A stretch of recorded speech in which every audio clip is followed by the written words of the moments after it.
Assalamualaikum. Selamat pagi dan salam sejahtera. Baik, pada hari ini izinkan saya memberikan salah satu informasi tentang perkebunan kelapa sawit. Itu pertama saya akan menjelaskan tentang kastrasi di kelapa sawit. Nah, di sini ada tampilan slide yang menanyakan kastrasi kelapa sawit perlu nggak sih? Ya, ini satu pertanyaan untuk kita dan hampir beberapa petani mandiri itu belum paham tentang kastrasi. Nah, untuk itu di sini saya akan memberikan penjelasan pentingnya kastrasi ke tanaman kelapa sawit itu apa saja. Nah, kastrasi sendiri ini adalah kegiatan membuang produk generatif. Ya. Jadi di tanaman itu ada yang pertumbuhannya vegetatif, ada pertumbuhannya yang generatif. Generatif ini pertumbuhan yang sudah dalam fase berbuah. Nah, tapi kita tunda sementara itu agar pertumbuhan vegetatifnya yang lebih berkembang terlebih dahulu.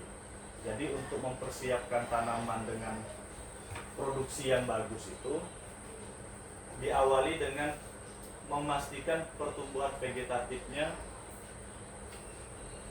baik dulu. Nah, makanya ini fungsinya sebagai mendukung pertumbuhan vegetatif. Nah, apa aja sih yang dibuang? Nah, pada masa vegetatif ini kan ketemu atau kita akan buah kelapa sawit itu muncul bunga. Nah, bunga ini sebenarnya mengganggu tumbuh kembang tanaman di vegetatifnya.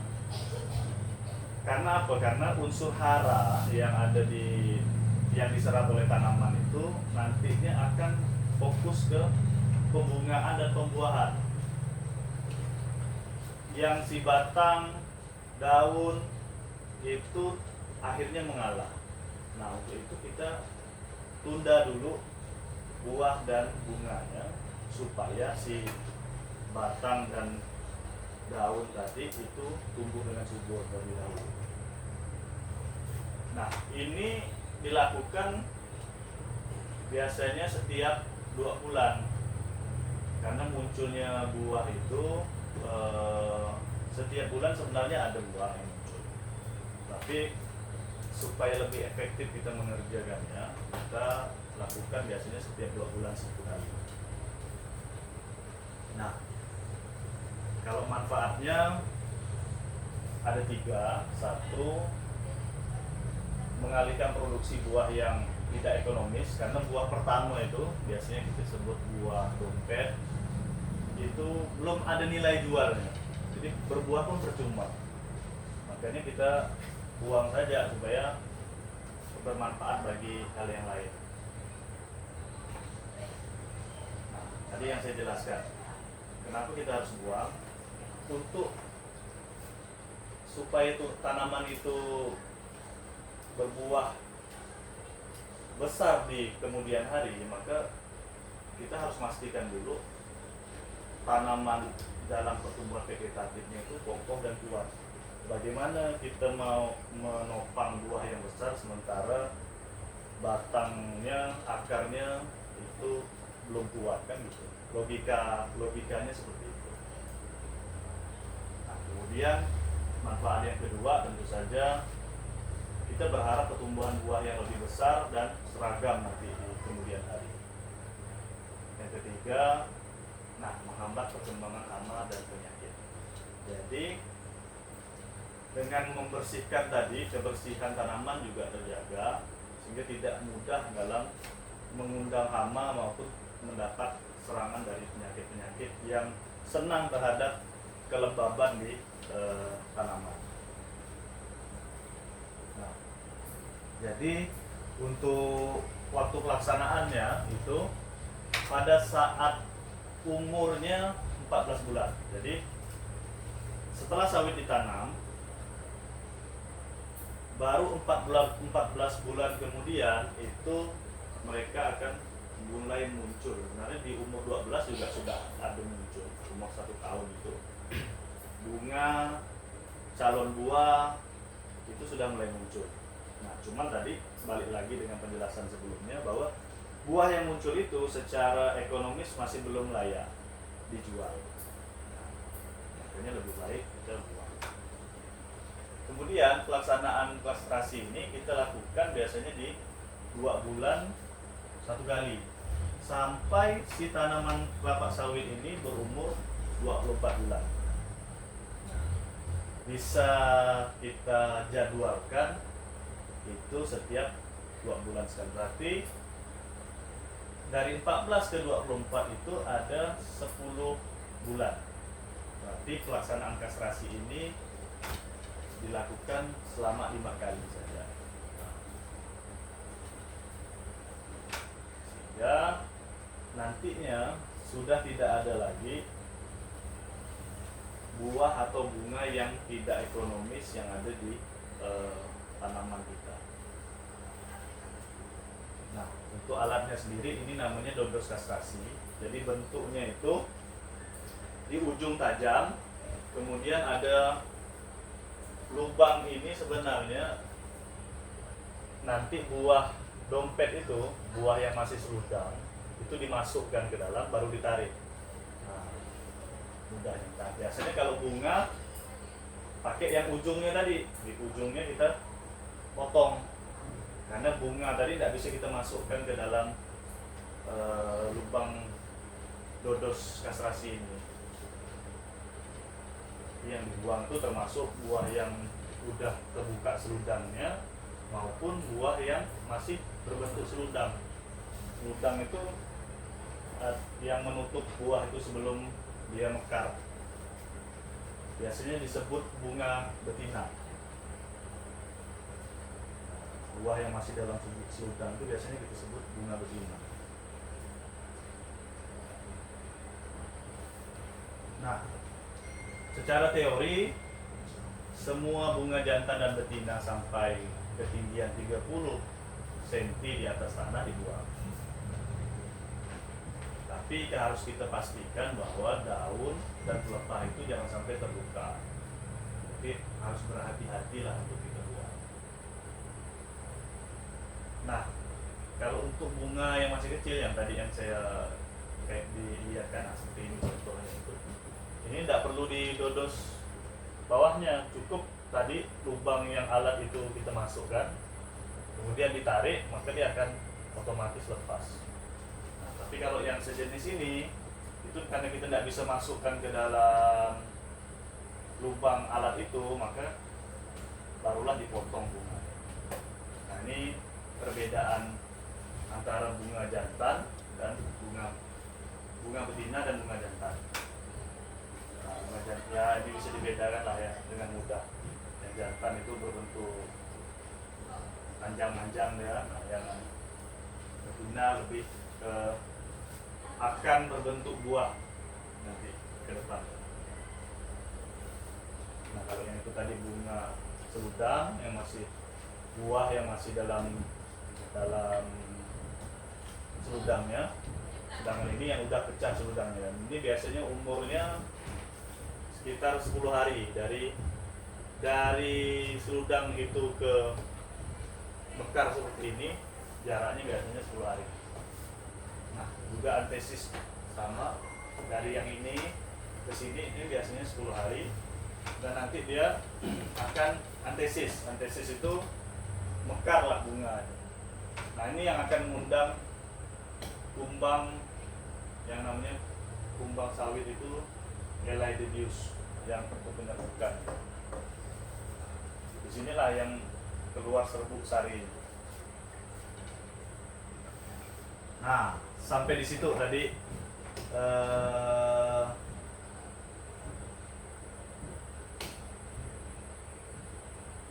kastrasinya. Sampai di kastrasi tadi ada yang mau ditanyakan? Jadi tidak usah tegang karena di video kan ya.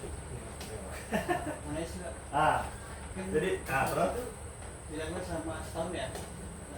10 bulan. 10 bulan ya? Ya. Berarti yang untuk tanaman yang udah masuk PBN 2 itu ya. Gimana? Iya, TBM 2. Yang Jadi TBM 1 kan gini, TBM 1 itu dari 0 sampai 12. Ya kan?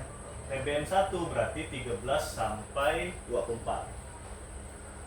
kalau yang udah masuk PBN 3 itu gimana? Nah, untuk yang masuk TBM 3 itu namanya bukan kastrasi lagi, tapi namanya ablasi.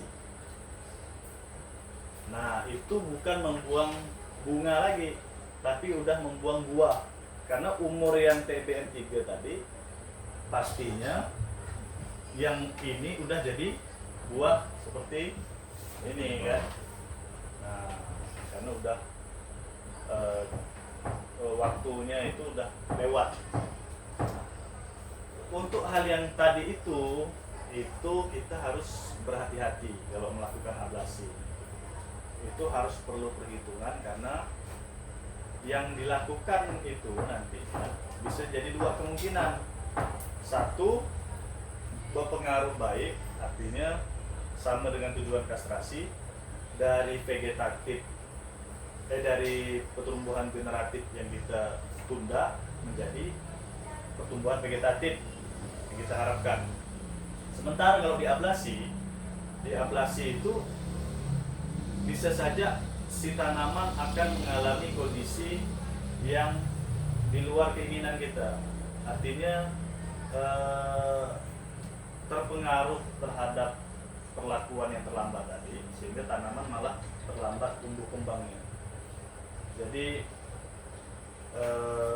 seperti kalau manusia itu stres lah ya. Nah, bisa saja dia jadi stres tanaman. Karena tadi perlakuan yang dia sudah memforsir tenaganya untuk menghasilkan buah, sementara kita buang buah itu, sehingga sulit untuk dia kembali ke tumbuh yang lebih baiknya tadi. Jadi kita harus hindari yang namanya ablasi itu, makanya jangan sampai terlambat kastrasinya. Oke? Untuk yang kastrasi masih ada yang mau ditanyakan? Pak, berarti kalau udah sampai ke ablasi itu buah yang udah jadi buah tuh tetap harus dibuang. Nah, makanya tadi saya bilang kalau kita lihat kondisi tanaman, sebenarnya kalau kami di sepengetahuan saya, kita lihat lagi si tanaman nih. Kalau si tanaman sudah dalam tumbuh kembang yang bagus, artinya vegetatifnya bagus, ablasi tetap kita lakukan tuh sebenarnya sudah sia-sia. Karena yang mau kita capai dari kastrasi tadi kan adalah memindahkan pertumbuhan yang generatif ke vegetatif. Nah, sementara karena sudah terlewat, maka kan dua-duanya akan tumbuh nih. Perkembangan vegetatifnya juga tumbuh, generatifnya juga tumbuh. Nah, kalau kita buang, artinya nanti dia akan ke vegetatif semua. Generatifnya sudah bisa dibilang itu stres lah. Akhirnya malah nantinya tidak berbuah tanaman itu, karena kita memaksakan kembali ke pertumbuhan vegetatif. Lebih baik kalau sudah terlewat dan kita lihat figur tanamannya, pertumbuhan vegetatifnya sudah agak bagus, artinya ablasi tidak perlu kita lakukan. Tapi kalau kita lihat tanamannya masih kurus, belum kokoh, beda dengan pertumbuhan yang lain, maka lakukan saja ablasi supaya tadi kita kembalikan dia ke pertumbuhan vegetatif dulu, supaya dia kokoh dan kuat nanti untuk menopang buah yang di kemudian hari. Oke?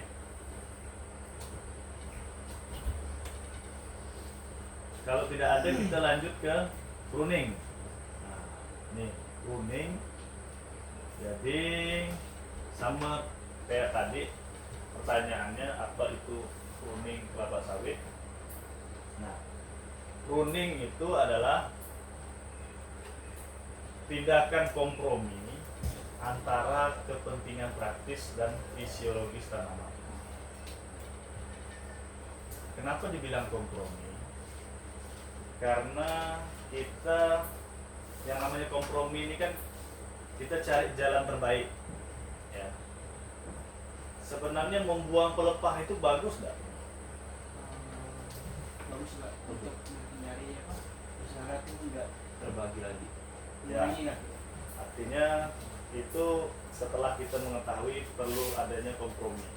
Nah, sebenarnya dasarnya semakin banyak daun, maka semakin banyak kemungkinan fotosintesis terjadi. Ya kan? Logikanya kan seperti itu. Maka kalau fotosintesisnya banyak, pertumbuhan dan perkembangan tanaman tentu saja semakin baik.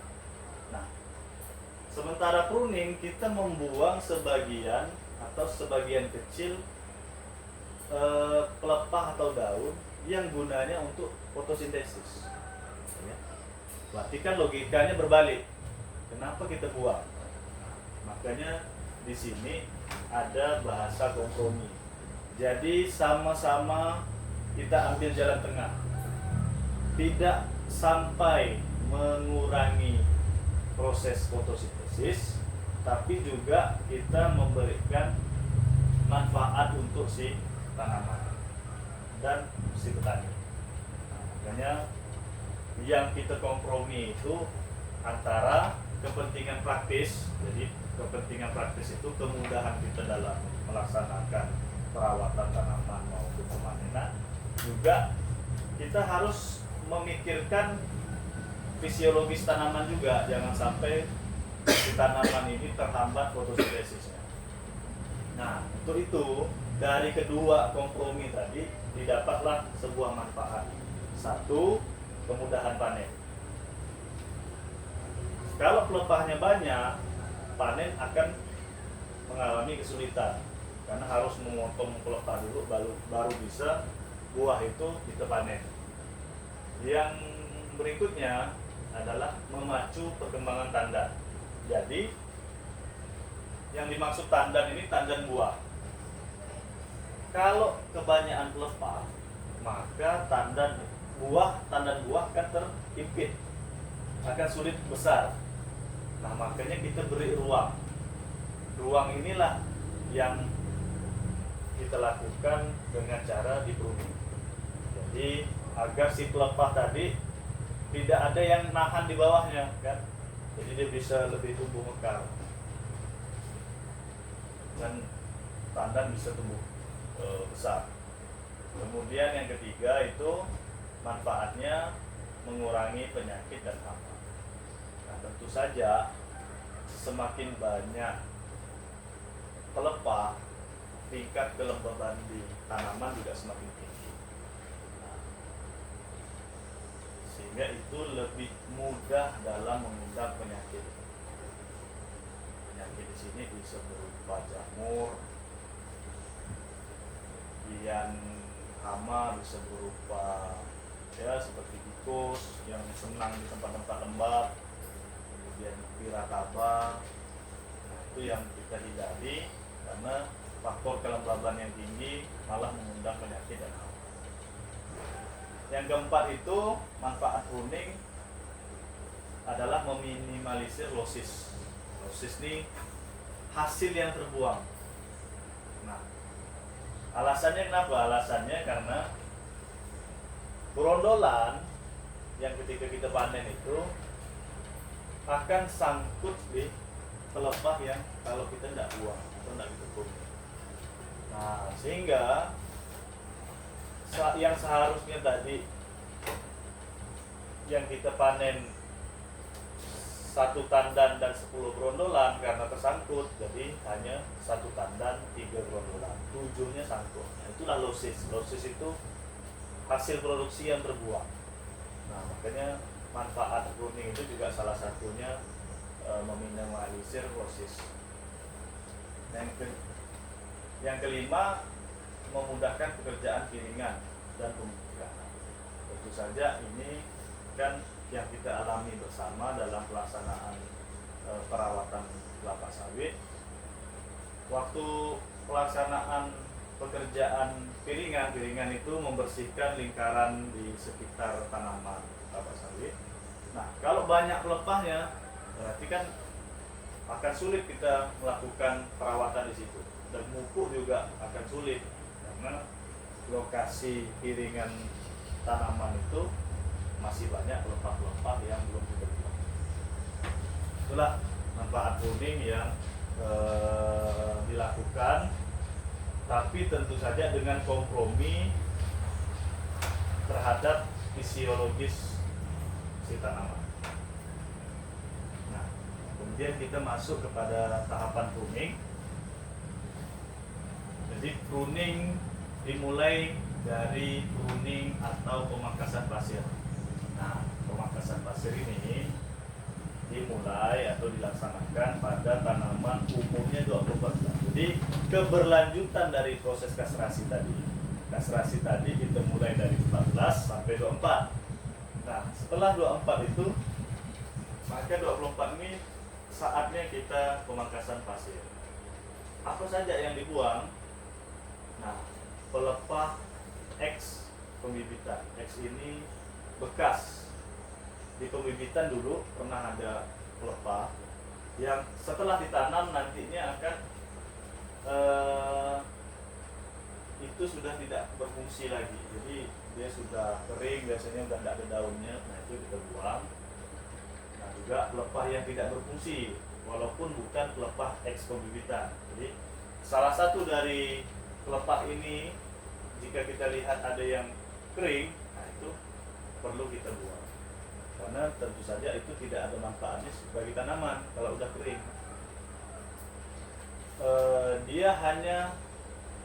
Akhirnya dia hanya mengambil unsur hara tanpa ada manfaat fotosintesis. Nah, jadi lebih baik kita buang daripada dia hanya menyerap unsur hara saja. Kemudian bersamaan dengan itu kita lakukan pembuangan buah busuk atau sanitasi. Jadi tentu saja dalam pelaksanaannya mungkin ada buah-buah yang tertinggal dari kastrasi sebelumnya. Nah, sehingga ada buah yang masih tertinggal tapi sudah menjadi busuk. Nah, itu juga harus kita lakukan pembuangan. Karena pengaruh buah busuk yang masih menempel di tanaman itu sangat besar pengaruh negatifnya. Karena dalam buah busuk itu biasanya otomatis akan keluar yang namanya jamur marasmius. Nah, jamur marasmius ini itu mudah terjangkit ke buah berikutnya. Jika sudah terjangkit, buah itu nantinya belum sempat masak, dia sudah gagal atau sudah membusuk duluan. Nah, maka dari itu pasti petani akan mengalami kerugian. Belum sempat dipanen, buahnya udah busuk. Dari itu, dalam pelaksanaan pemangkasan pasir, pastikan buah busuk itu juga tersanitasi. Nah, ke tingkat selanjutnya dari pelaksanaan pruning, yaitu namanya pruning pendahuluan. Inilah pruning pertama kali setelah pruning pasir tadi dilakukan. Nah, pruning pendahuluan ini kita laksanakan pada umur tanaman 36 bulan. Atau setelah tanaman dipanen 6 bulan. Jadi selama 6 bulan setelah kita panen perdana atau pertama kali Bapak panen, maka akan terjadi hilangnya buah di antar pelepah ini. Karena ini kan sudah diambil, ya, sehingga kosong, tinggal buah yang di atas. Nah, selama 6 bulan itu, maka satu lingkaran di pelepah akan kita buang agar kondisinya itu tetap mempertahankan pelepah yang sesuai dengan standar untuk tanaman kelapa sawit. Jadi pelepah yang dibuang itu 3 lingkaran dari tandan matang terendah. Jadi misalkan ini buah matang terendah atau buah yang paling tua. Nah, maka kita harus mempertahankan 3 pelepah di bawahnya. 1, 2, 3. Nah, ini yang kita buang. Nah, ini yang biasa disebut orang itu songgo 3. Songgo itu penyangga. Nah, penyangga buah lah. Jadi di umur 36 bulan ini kita harus mempertahankan 3 penyangga buah. 3 penyangga buah. Nah, kalau dalam ini ilustrasinya, nah ini buah tandan matang terendah tadi, ya. Kemudian pelepah 1, songgo 1, songgo yang kedua, dan songgo yang ketiga. Di bawah songgo ketiga ini semuanya harus dibuang. Nah, kalau kebetulan cuman ada 1 lingkaran, maka hanya kita buang 1 lingkaran. Tapi jika kondisinya semua yang di sini ini masih ada pelepahnya, maka seharusnya semua ini harus dibuang. Jadi meninggalkan yang 3 songgo di atasnya saja. Nah, untuk ini juga kita pesan bahwa untuk pelaksanaan pruningan ini harus hati-hati, terutama untuk tanaman yang tidak normal jumlah pelepahnya. Itu harus kita pertahankan pelepahnya kurang lebih 48 sampai 54 pelepah. Selanjutnya dalam tahapan pruning ada yang kita sebut sebagai pruning rutin. Nah, pruning rutin ini itu kita laksanakan pada tanaman umur 45 bulan. Jadi tadi dari 36 sampai ke 45 itu namanya pruning pendahuluan. Kemudian 45 bulan sampai seterusnya itu kita sebut namanya pruning rutin. Rutin karena apa? Karena ada setiap periode yang berlangsung itu pruning ini akan kembali kita lakukan. Nah, jadi untuk pruning rutin ini ada 2 klasifikasi. Jadi 1 untuk yang tanaman umur 4 sampai 8 tahun itu kita pastikan mempertahankan dengan songgo 2. Nah, untuk yang tanaman di atas 8 tahun barulah songgo 1. Jadi pengertian songgo tadi adalah penyangga buah. Kalau umurnya 4 sampai 8 tahun berarti penyangganya 2. Kalau di atas 8 tahun berarti penyangganya tinggal 1. Nah, itu aja yang membedakan songgo-songgo di masing-masing tanaman. Nah, bisa kita lihat ini kalau yang songgo 2. Nah, kalau di sini ada pelepah maka 1, 2 songgo yang kita pertahankan. Yang lain seperti saya bilang tadi, walaupun dalam kondisi yang ada juga yang hijau, tetap harus kita buang semua.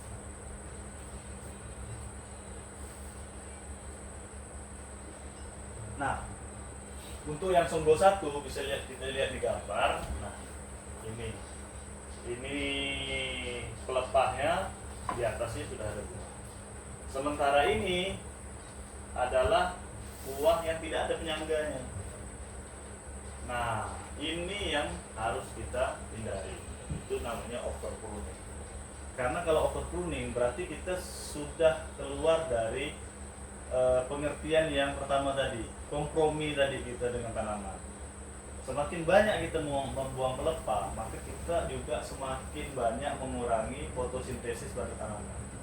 Nah, pada tanaman tentu saja fotosintesis merupakan sumber tanaman untuk menghasilkan makanan. Kalau kita kurangi ya, maka si tanaman juga akan berkurang sumber makanannya. Nah, dalam frekuensi pelaksanaan pruning itu bisa kita jadwalkan dengan pada saat umur 4 sampai 8 tahun kita lakukan 1 kali dalam 6 bulan. Jadi bahasanya bisa kita ganti dengan 6 bulan sekali. Jadi 1 tahun 2 kali.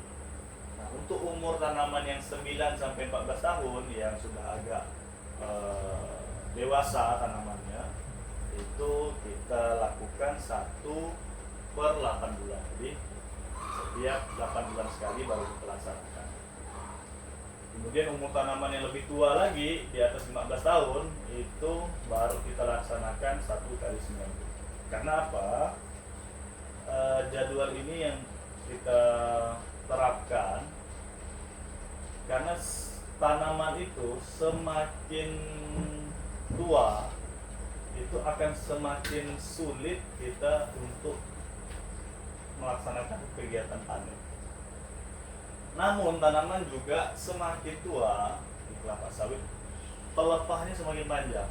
Jadi mengimbangi dari songgo yang tadi. Di tanaman muda mungkin panjang pelepah hanya 2 meter. Di tanaman remaja dia bisa ke 3 meter, 3 meter setengah. Tapi kalau sudah sampai umur 15 tahun ke atas ya bisa sampai 7 sampai 9 meter. Makanya jarak antar tanaman itu kita buat agar bisa berjarak dengan baik agar tidak ada tumpang tindih pelepah antara tanaman yang satu dengan tanaman lain yang dapat mengganggu proses fotosintesis. Nah, di sini juga saya tampilkan gambar susunan dan nomor pelepah. Jadi dalam menghitung pelepah sawit itu kita berdasarkan urutan dari pelepah yang melingkar atau yang kita sebut spiral. Jadi sawit itu bentuknya kalau kita lihat dari atas, kita foto dari atas itu, sawit itu seperti ini. Nah, lingkaran 1 berjumlah 8 pelepah. Nah, lingkaran 2 8 pelepah. Lingkaran 3 8 pelepah. Nah, makanya antara nomor 1 dengan nomor berikutnya di bawah itu berjarak 8 pelepah. Jadi jika ini pelepah 1, maka yang lurus vertikal ke bawah ya, atau yang lurus ke bawah maka nomor 9. 1 ditambah 8 dan 9 kelipatan 8. 9 kelipatan 8 nya lagi ditambah 8 maka jadi nomor 17. Nah, 17 ditambah 8 jadi 25. 25 ditambah 8 jadi 33. Nah, begitu seterusnya. Jadi lingkaran nomor 1 ini ada nomor 1 dan nomor 8. Jadi 8 pelepah. Nomor 9 berarti 9 sampai nomor 14. Seperti itu seterusnya. Makanya mudah menghitung jumlah pelepah sawit. Jadi kalau bisa kita hitung seperti ini saja sudah nomor 33 tadi, maka bawahnya ini ditambah 8 41 di bawahnya lagi berarti 49. Nah, kembali lagi yang tadi 48 sampai 49, 48 sampai 54 harus kita pertahankan. Jadi makanya urutannya sudah sesuai, maka 2 di bawah ini itu yang dinamakan songgo 2 tadi. Artinya jumlahnya tetap sesuai dengan yang kita pertahankan. Nah, untuk alat-alat yang perlu kita persiapkan pada proses pruning ini ada 3 jenis ya. Untuk dodos pada umur tanaman yang umur tanaman dari umur 4 tahun sampai 8 tahun tadi masih bisa kita gunakan. Kemudian di atas 8 tahun itu masih juga ada gabungan antara dodos dengan egrek. Egrek ini yang nanti biasanya kita gunakan untuk tanaman yang udah tinggi. Biasanya udah di atas 10 tahun itu baru kita gunakan egrek. Nah, parang fungsinya itu nanti pelepah yang udah kita turunkan kita potong supaya mudah dalam menyusunnya di antar tanaman maupun di barisan yang baris tidak ada tanamannya. Nah, untuk teknis pekerjaan itu, jadi pada pemangkasan pasir yang tadi kita jelaskan di awal, pelepah yang dipotong itu berbentuk tapak kuda, miring keluar, jadi dia mepet. Kita anggaplah ini tapak kuda. Nah, seperti inilah yang hasil potongannya. Jadi bukan potongnya yang runcing, bukan ini, dia rapat, datar, sehingga ada kemungkinan kalau brondolan jatuh tidak sangkut di pelepah itu. Nah, kemudian untuk menyusun hasil pelepah yang kita potong tadi, maka kita gunakan parang. Itu kita bagi, biasanya kalau untuk tanaman yang masih remaja itu kita potong jadi 2, kita susun biasanya di kiri kanan tanaman itu maupun di belakang tanaman ini. Tapi kalau untuk yang tanaman yang sudah panjang kita potong 3, karena pelepahnya yang sudah panjang. Jadi kita potong 3, kita taruh di akar sawit. Kenapa taruh di sini?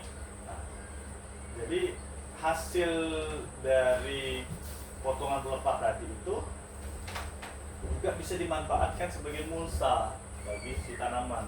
Jadi menutup tanah yang ada di sekitar tadi supaya tidak terjadi penguapan yang tinggi pada tanah. Nah, dengan kelembaban yang tadi sebagai mulsa juga akan memacu pertumbuhan akar si tanaman. Kemudian jika pelepah ini membusuk, tadi akan menjadi pupuk alami bagi tanaman, pupuk organik bagi tanaman. Jadi kembali lagi jadi bermanfaat bagi tanaman. Baik, sampai di sini saya ucapkan terima kasih apa yang telah saya sampaikan tadi. Sekiranya ada pertanyaan dari apa yang saya sampaikan, silakan ditanyakan.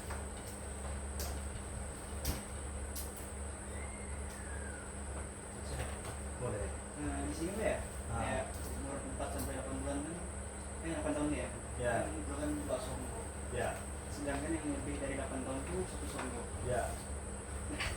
Kalau tak secara lihat banyak banget ya, kan kalau umurnya makin tua kan makin buah tuh makin besar ya. Betul. Untuk penahan buah itu berfungsi tidak? Nah, jadi untuk seperti ini ya. Sebenarnya si buah tadi itu tidak memerlukan pelepah untuk menahan agar dia tidak jatuh. Karena si buah tadi punya namanya tangkai, ya kan? Nah, tangkai tangkai tadilah yang menahan buah tersebut agar dia tidak jatuh, bukan pelepah ini yang menyangga. Nah, kenapa kita sebut penyangga? Sebenarnya bukan fungsinya menyangga buah, tapi kita namakan sebagai penyangga saja. Nah, memudahkan kita menentukan berapa jumlah yang harus kita buang dalam proses pruning tadi. Jadi pengertiannya bukan sebagai penyangga buah, karena si buah tadi punya tangkai untuk menahan agar buah itu tidak jatuh. Jadi setiap buah memang punya tangkai, kayak buah durian misalnya ada tangkai. Jadi tidak perlu penyangga lain, asal tangkainya lepas ya jatuhlah durian. Kanlah kita durian kan, sama-sama gitu kan. Nah, tapi kalau sawit itu tidak mungkin lepas sampai belum belum kita dodos atau belum kita potong, maka tangkainya tidak akan mungkin lepas. Yang lepas hanya brondolan. Brondolannya yang di brondolan juga punya tangkai sebenarnya. Tangkainya namanya spiklet. Nah, spiklet itu bercabang-cabang. Nah, setiap cabangnya ada calon buah. Nah, calon buah itu dalam bentuk brondolan. Keseluruhan dari gabungan brondolan ini itulah disebut tandan buah. Oke, ada yang lain? Kan sering masyarakat nih Pak, pruning ini biasa langsung digantung buah kalau pas yang masa nih Pak. Ya. Ada nggak Pak dampaknya ke pohonnya atau? Nah, sebenarnya tadi yang saya bilang bahwa dalam pruning atau membuang pelepah itu yang paling utama yang menjadi syaratnya adalah kompromi tadi. Kompromi antara kemudahan kita dengan fisiologis tanaman. Kalau kita mementingkan kemudahan seperti ini, maka mudahlah caranya, tapi fisiologis tanaman akan terganggu karena jumlah pelepahnya tidak cukup standar atau tidak cukup untuk memenuhi kebutuhannya dalam berfotosintesis. Jadi hanya memudahkan dalam proses kita panen, tapi kita mengorbankan kebutuhan si tanaman. Makanya dalam pruning kita utamakan yang namanya kompromi antara kita dan tanaman. Ada yang lain?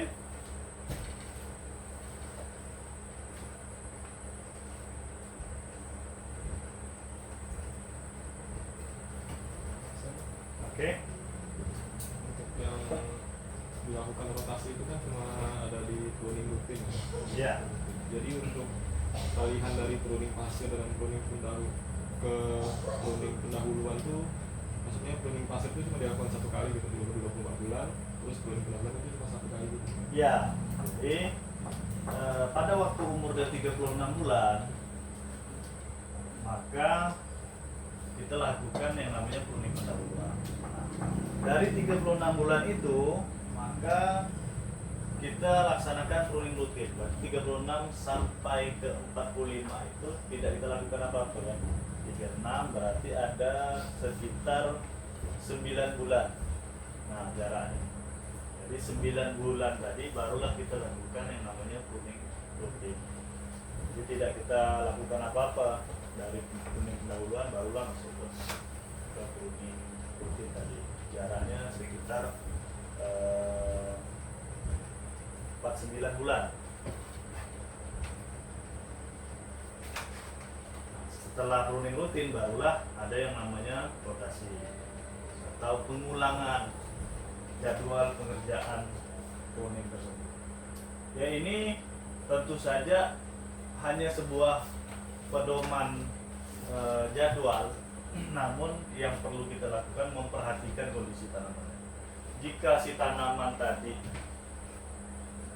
pelepahnya masih di bawah 48, maka jangan kita paksakan sesuai jadwal, karena yang harus kita lakukan balik lagi ke kompromi tadi. Jangan kita mementingkan jadwal atau kepentingan pribadi kita sebagai petani, namun mengorbankan fisiologis si tanaman. Oke? Kalau tidak ada, saya cukupkan persentase hari ini. Terima kasih atas perhatiannya. Wabillahi taufiq wal hidayah. Wassalamualaikum warahmatullahi wabarakatuh. Selamat pagi.